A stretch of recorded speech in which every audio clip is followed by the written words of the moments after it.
মেঘলার বাবা অসুস্থ অবশ্যই হাসপাতালে ভর্তি আছে। দেখ আমি তোকে রিকোয়েস্ট করছি, আমাকে মাত্র 4 লক্ষ টাকা দে। তুই আমার বন্ধু। তোর মতো একটা ছোট লোক কিভাবে আমার পাশে বসে? ভাই আমি তোর পায়ে ধরতেছি ভাই, তুই আমাকে মাত্র 4 লক্ষ টাকা দে, আমি সব টাকা পরিশোধ করে দিব ভাই।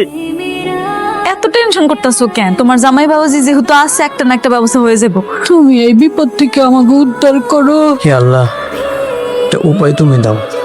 একদিকে বস্তির মানুষের বিপদ, অন্যদিকে অপারেশনের এতগুলো টাকা।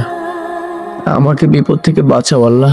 এখানে 50,000 টাকা আছে তোমার চাকরির জন্য, তোমার শ্বশুর আব্বা জোগাড় করছে। এতগুলো টাকা আপনারা কেমনে ব্যবস্থা করলেন? আব্বাই আব্বার একমাত্র সম্বল, চায়ের দোকানটা বেচে দিছে। এরপর টাকা জোগাড় করতে পারে নাই। মার শখের যে কানের দুলগুলো ছিল সেটি বেচে দিছে। ডাক্তারে কইছে আজকের মধ্যে অপারেশন করতে হইব। টাকার কি ব্যবস্থা করতে পারছো? আমি চাই তুমি আমার মেয়েকে বিয়ে করো।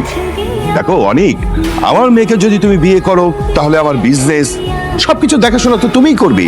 টাকা পয়সা যখন যা লাগবে আমার কাছ থেকে নেবে। আমার মেয়ে কিন্তু তোমাকে ভালোবাসে। আমার মেয়েকে বিয়ে করো, তুমি সবকিছু পেয়ে যাবে। ভেবে দেখলাম জীবন তো একটাই, সেটা না হয় তোমাকে ভালোবেসে কাটিয়ে দিব। আমার তো কিছু বিশ্বাসই হচ্ছে না। কবুল বলার পর তারপর বিশ্বাস হবে তো? Very good. আমরা খুব দ্রুত প্রসেসিং শুরু করছি। আপনাকে কিছু ইমার্জেন্সি টেস্ট করতে দিচ্ছি। স্যার, আমার আব্বা বাঁচবো তো? আশা তো করছি ইনশাল্লাহ। এতগুলো টাকা তোমার অ্যাডভান্স দিছে? হ্যাঁ, আমি অনেক অনুরোধ করেছি আর বলেছি প্রতি মাসে যেন বেতন থেকে কেটে নেয়।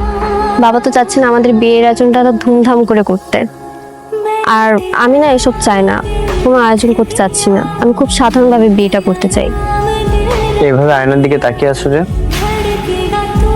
নিজের কপালকে দেখছি, কতটা ভালো ভাগ্য হলে তোমার বউ হওয়া যায়। আমি কি কাজটা ঠিক করতেছি?